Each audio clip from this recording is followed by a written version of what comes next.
After losing her father and being betrayed by the royal court, Princess Jinxu is forced to marry a foreign prince, while her younger sister remains hostage. But what the queen sees as a helpless pawn may soon become the most dangerous player in the empire. Like, subscribe, and let's begin.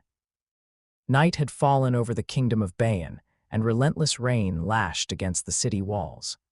Lightning tore across the sky, briefly illuminating the deserted streets. Two figures darted through narrow alleyways, their feet sinking into the mud, their hearts racing more from fear than exhaustion. "Over here, Leah," Jinxu whispered, gripping her younger sister's hand tightly. At 19 years old, Jinxu still carried herself with the dignity of a princess, despite being covered in mud. Her pale face, framed by long, rain-soaked black hair, retained a quiet beauty that stood in stark contrast to the chaos surrounding her. Her dark eyes, deep as ink, betrayed both fear and an unwavering determination to keep moving. Behind her stumbled Leah, only 10 years old. Tears blended with the rain streaming down her face, and every step made it harder for her to hold back her sobs. "I'm tired," Leah cried, stumbling. "Just a little farther." Jinxu pulled her forward, her eyes fixed on the eastern gates of the imperial city. But as they drew closer, her blood ran cold. "Soldiers!" The gates were surrounded. She stopped abruptly and pulled Leah into a narrow alley. Water dripped relentlessly from the broken rooftops above. Even the air seemed heavier there. "We have to find another way." Leah could no longer hold it in. A sob escaped her lips, far too loud in the silence of the night. "Shhh, Leah, please, don't cry." "Too late." "There," one of the guards shouted. Heavy footsteps echoed across the rain-soaked stone. Two soldiers charged toward them. Jinxu grabbed Leah and tried to run, but one of the men was faster. He seized the little girl with brutal force. "No!" Without thinking, Jinxu snatched up a broken piece of wood and struck the soldier. The blow forced him back in surprise. For a single moment, it seemed possible, but only for a moment. The second guard lunged forward and drove his boot into Jinxu's stomach. The air burst from her lungs. She collapsed, her face sinking into the cold mud. She tried to stand. She couldn't. Her vision blurred. Lying helplessly on the ground, she watched as her sister was dragged away, struggling desperately and screaming her name. "Jinxu, Jinxu." She reached out toward her, but she couldn't reach her. "Leah." Her voice was barely more than a whisper, swallowed by the rain. Then, silence. Hours later, an oppressive silence filled the throne room. Beneath faded golden wooden panels sat Queen Xuanfei. Black mourning cloth draped the throne, yet it did nothing to diminish the authority of her posture. Around 42 years old, her cold beauty inspired both admiration and fear. Her elegant hair was gathered into a high bun secured with golden hairpins that shimmered beneath the lantern light. Not a single emotion crossed her face. Ministers and officials whispered among themselves, unable to hide their unease. Weishan, captain of the royal guard, stepped forward and bowed beside the throne. "We've captured them." The queen remained silent for a moment. Then, without changing her expression, she said, "Keep them imprisoned." Simple. Cold. Final. Moments later, the royal physician entered the hall and bowed deeply. "His Majesty has passed away." The air itself seemed to vanish. The entire hall fell into absolute silence. Heads lowered. Some ministers closed their eyes. In a single instant, the kingdom had changed forever. Locked inside a dark chamber, Jingsu knelt beside the bed where Leah lay sleeping. Dry mud still stained her face. Her wet hair clung to her skin. The door creaked open. Weishan entered. "The king is dead," he said flatly. For a long moment, Jingsu didn't react. She simply stared at the floor, struggling to breathe. "What will happen to us?" Her voice was hoarse. Weishan hesitated for only a heartbeat. "The queen will decide." He paused. "She now holds the throne." The door closed behind him. Its echo lingered in the empty room. Slowly, Jingsu turned toward Leah. She gently brushed a strand of hair away from her sister's face, as though afraid she, too, might disappear. "Father," she whispered. "Why?" Time no longer seemed to move. Sitting on the cold floor, her body still aching, Jingsu closed her eyes. The memories came. She saw herself as a little girl, sitting before a go-board. Her father, the king, watched silently as she placed a white stone. "Why do you always let me win?" she asked suspiciously. The king smiled warmly. "Because one day, you'll have to learn how to lose." She frowned. He placed another stone. "And when that day comes," he continued, "you must remember what it feels like to win." Jingsu fell silent, absorbing every word.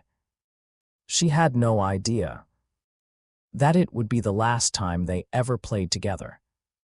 The following morning, the door opened once more. Meilan entered, carefully carrying a neatly folded black mourning robe. Though exhaustion clouded her face, kindness still lingered in her eyes. "Princess, the queen has ordered you to prepare for His Majesty's funeral." Jingsu gave no reply. She remained seated, staring into the distance. Another day without her father. Another day without freedom. Yet deep inside, something remained.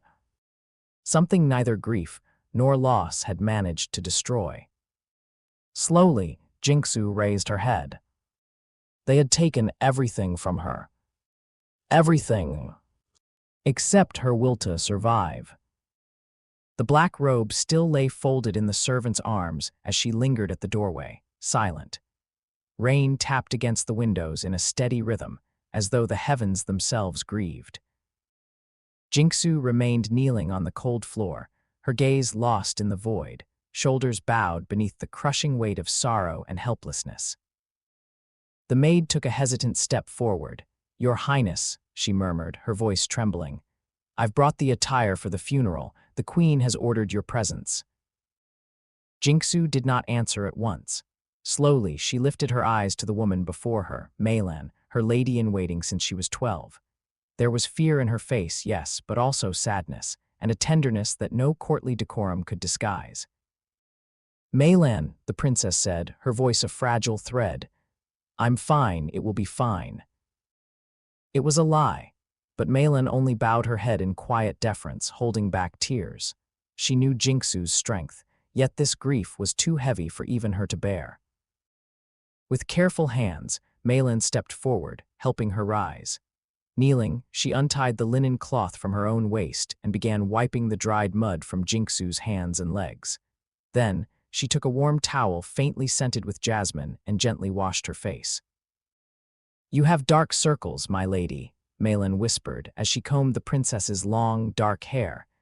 "You should rest more." "I cannot afford that luxury," Jingsu replied, her voice unsteady yet resolute. "I bury the pain with mourning, rest will come later." From the stand, Meilan lifted the mourning attire.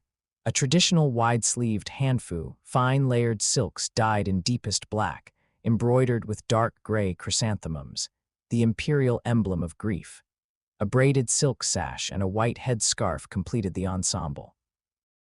As she dressed her, Meilan lowered her voice. I heard whispers about little Lion. They say she's in a chamber near the queen's quarters. Guards keep watch at all hours. Jingsu froze. At the mention of her sister, her composure cracked. She wouldn't harm Lion, would she? She murmured, as if speaking only to herself. Meilan said nothing. The silence was answer enough. The imperial temple hall was hushed, heavy with the presence of figures clad in black. Wooden columns bore pale lanterns, casting a muted glow over the marble floor. Incense coiled upward in slow spirals, and the only sounds were the restrained murmurs of ministers, generals, and nobles. At the center, upon an elevated altar, lay the king of Bayan, wrapped in ceremonial robes bearing the royal crest. Beside him sat Queen Chuanfei, composed, serene, untouchable. Her dark hair was adorned with a simple mourning ornament. At her side, Princess Hanyu, 17, held herself with grace. Hanyu's beauty was refined, skin like porcelain, almond-shaped eyes, hair braided with a pearl-gray ribbon. Yet her gaze betrayed the faintest hesitation. When Jingsu entered with Meilan, all eyes turned. She walked tall, spine straight, refusing to bend beneath their scrutiny. Her gaze met the queen's, a single, cold, taut moment. Chuanfei's expression was ice. Jingsu did not flinch. As she moved forward, her eyes met those of a tall man entering the hall. His stride was steady, his presence commanding. Jingsu did not know him, but the weight of his gaze pressed upon her instantly. The moment was brief, yet something in him stirred both distrust and danger. She turned away without slowing. From the opposite side of the hall came Duke Liang Zemin, her late mother's brother. His robes bore the crest of her maternal line. "Jingsu, are you well?" he murmured, eyes fixed on the altar. "I'm alive," she replied with the faintest nod. "We must speak. After the rites, meet me in the courtyard behind the ancestral hall." She nodded once. The rites ended. Jingsu crossed the side garden, where lotus blossoms sagged under the damp air. Beneath a cherry tree, Duke Zemin awaited her. "I heard you tried to escape yesterday," he said. "That isn't true," she answered, without conviction. "Do you believe you're in danger?" She hesitated. In that pause, memory pulled her back to a night 2 years past. In the west wing of the palace, candlelight wavered over her mother's pale face. Physicians moved with hurried silence, the sharp scent of herbs mingling with the taste of fear. Jingsu clasped the cold hand of the woman she loved most, her heart tightening with a certainty she could never forget. This was no ordinary illness. The swiftness of her mother's decline felt less like fate and more like poison, a silent blade from within the palace walls. The queen's name was the only one that burned in her mind. The muffled voices of servants and the hushed orders of physicians faded as her mother's breath grew shallow. That night, silence became the sentence. Jingsu forced herself back to the present. "I know the queen wanted her dead," she whispered, voice breaking, "but no one has ever proved it." Zemin sighed, his gaze drifting to the petals scattered at his feet. "Your mother told me the same, that everything she did was to protect you and your sister." Jingsu looked at him, startled. "You still think of her?" "Every day," he said quietly. "She was a concubine, yes, but the king loved her more than his lawful wife, and for that she paid the price." Silence thickened between them. "The queen hated her," Jingsu said softly, "and now she hates me and Lion." Zemin nodded, eyes glistening. "The court is divided, and you, my niece, are at the center of the web." Incense still smoldered on the altar, and the soft chime of bronze bells marked the end of the final chant. The nobles began to stir, trading whispers and glances. Then the great doors of the hall swung open, their weight dragging across the floor. 3 figures stepped inside, and the air shifted. At their center walked a tall man, his expression unreadable. His hair was bound in a high knot, held by a black ornament set with onyx stones. His mourning robes bore silver embroidery, foreign, yet undeniably royal. Behind him, 2 guards in light armor moved in silent step. A ripple of murmurs spread like fire. Prince Jiankai, The heir of Xian. How did he arrive so quickly? What does this mean? Queen Chuanfei lifted her gaze. For an instant, surprise cracked her mask of composure. Her lips parted slightly, her posture stiffening imperceptibly to untrained eyes. But she recovered swiftly, offering a measured nod. "Your Highness of Xian," she said, her voice as smooth as silk, "we did not expect the honor of your presence." Jiankai stopped just short of the altar. His eyes swept the hall, dark as obsidian, cold as steel. He was not hostile, but every motion was deliberate, calculated. He bowed with restrained courtesy. "My lady, upon hearing of the King of Bayan's passing, I could not fail to come and pay my respects." His gaze shifted to the young woman at her side. "And I see that your daughter, Princess Hanyu, wears her mourning with admirable grace." Hanyu, silent until now, offered a polite bow. Jiankai's eyes lingered on her, as though taking her measure. "May our two kingdoms," he continued, "stand united in preserving the peace we have enjoyed for so many years." Then, with a faint, enigmatic smile to Hanyu, he added, "Perhaps now is the time to consider the rise of a new king, through an alliance that would bind our houses." The queen's eyes flickered once. She gave no reply. Jiankai inclined his head. "Thank you for your courtesy in such a delicate hour. My deepest condolences." Without waiting for dismissal, he turned and departed, his footsteps echoing against the columns, leaving a trail of speculation in his wake. Silence returned, but it was no longer the same. Now it was a silence heavy with questions unasked and intentions unspoken. The council hall fell silent as Queen Chuanfei entered, flanked by two guards and the royal advisor, Minister Hu. Her steps were steady, her long dark robe trailing behind her like a shadow. Her gaze swept across the chamber, cold and piercing. "Has Prince Jiankai departed already?" she asked, her voice cutting through the silence. "Yes, your majesty," Minister Hu replied with a slight bow. "He left at dawn."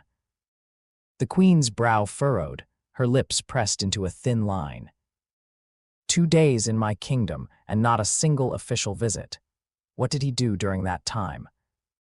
From what we've learned, nothing of consequence. He spoke only with his own men. Who hesitated? It seemed he was merely observing. The queen narrowed her eyes but said nothing. She strode to the throne and took her seat. Ministers and nobles were already assembled, awaiting her command. She dealt with routine affairs swiftly and precisely before her voice cut through the hall once more. "Minister Kyan, regarding the king's death, any progress?" The minister faltered, clearing his throat. "We questioned the servants, the stewards, even the cooks. No one saw or heard anything. Perhaps no one truly knows." The queen rose to her feet, her eyes blazing. "You expect me to believe a king can be poisoned in his own palace and no one knows a thing?" Her voice rang through the hall like steel. "Keep digging. I want names. If anyone refuses to speak, make them." A heavy silence settled over the chamber. When the meeting ended, only Minister Hu remained. The queen walked slowly to a window overlooking the rain-soaked gardens. "How are the nobles?" she asked without turning. Hu paused before answering. "Uneasy. Some question your majesty's ability to rule alone, especially after Prince Jiankai's sudden arrival." "HMPH, the queen turned to face him. "He arrived before any message from the emperor. Do you believe that was merely a gesture of condolence?" Hu kept his head lowered. "Many believe otherwise. Rumors suggest he intends to exploit the kingdom's weakness for political gain." The queen folded her arms, her expression hardening. "Schemes, forced alliances," she paused. "Perhaps he intends to forge a marriage alliance." "A marriage alliance, your majesty." Hu looked up. She regarded him for a moment before taking a step closer. "An alliance between our families, my daughter used as a pawn, a symbol, a tool." Hu bowed silently, confirming her suspicion. The queen stood in silence, her eyes fixed on the rain beyond the window. At last, she turned. If we are to play this game, it will be on my terms. Castle corridors Jinxu's chambers. The queen strode briskly through the castle corridors, Minister Hu and a guard at her side. She stopped before Jinxu's chambers, where a soldier stood watch. He bowed deeply as she approached. "Is she inside?" Xuanfei asked. "Yes, your majesty. She hasn't left her chambers all day. Only her lady-in-waiting stepped out briefly." The queen gave a curt nod and pushed the door open. Inside, beneath a pile of thick blankets, a figure lay motionless. The queen frowned. "Get up, we have matters to discuss." No response. "Up now." Her voice hardened. Still nothing. With a flick of her hand, she signaled the guard. He strode forward and tore the blankets away, revealing the trembling maid dressed in the princess's robes. "Where is Jinxu?" The queen's eyes blazed with fury. The maid lowered her head, trembling from head to toe. "If you refuse to speak, I'll have the truth torn from you under torture." The guard took a step closer. The maid shrank back in terror. She went to see her sister, Princess Leia." The queen's eyes narrowed. She turned sharply. 5 lashes. Let her learn where her loyalty belongs." The guard bowed. Without another word, the queen turned and left. Side corridors a visit to her sister. Disguised in her maid's uniform, Jinxu made her way cautiously through the corridors, carrying a tray of tea and sweets. When she reached Leah's chamber, the guard gave her a suspicious glance. "I've come to bring the princess her meal." Used to the daily routine, he simply nodded and opened the door. Leah sat curled up in the corner, absently twisting her fingers together. She looked unharmed, yet her eyes were clouded with grief. Jinxu let out a quiet breath. "Leah, it's me." The girl looked up in confusion. The moment she recognized her sister, she rushed into her arms. "Are you all right? Did they hurt you?" "I'm fine," Leah whispered. "Sister, did father die too?" Jinxu swallowed the lump in her throat, her eyes glistening with tears. "Yes, little one, but he's with mother now, in a beautiful place." She knelt before Leah and gently took her hands. "I'll get you out of here, but until then you must be brave and do as you're told. Can you do that for me?" Leah nodded. "I promise." The door burst open. The queen stepped inside. Jinxu immediately turned away, hiding her face. "Jinxu." The queen's voice was calm, almost devoid of emotion. "Did you truly believe you could deceive me?" Jinxu turned back at once and dropped to her knees. "Forgive me, your majesty. The fault is mine alone. I only wish to see my sister." For a brief moment, the queen's expression softened. Whether out of pity or calculation, Jinxu could not tell. "Come." The queen turned toward the door.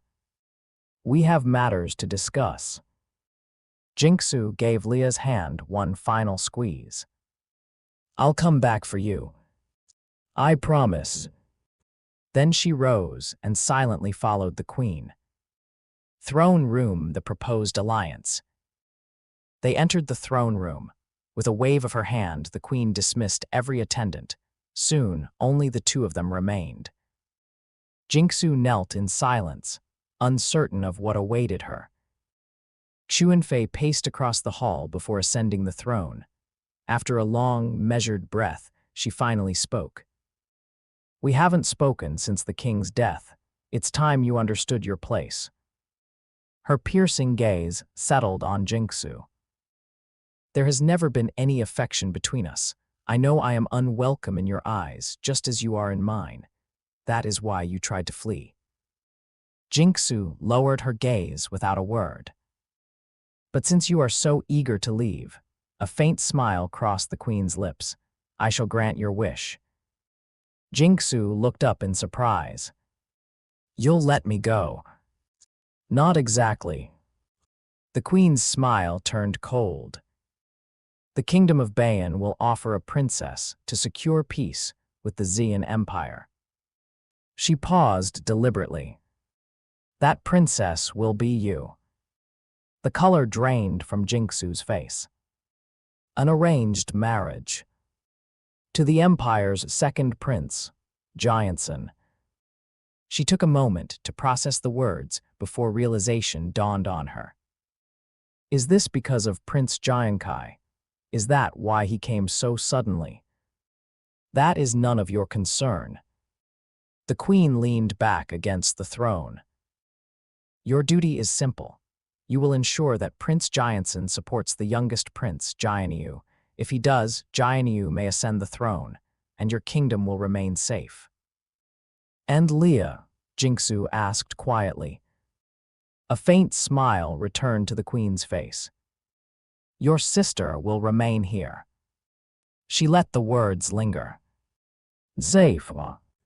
You will see her again, only after your mission has been fulfilled. Jingsu drew a slow, steady breath. She had no choice. Very well, I will obey, but promise me one thing. She raised her eyes. Do not harm my sister. I promise. The queen rose from the throne, satisfaction flickering across her lips. Now go. She turned away without another glance. Soon, your fate will be sealed.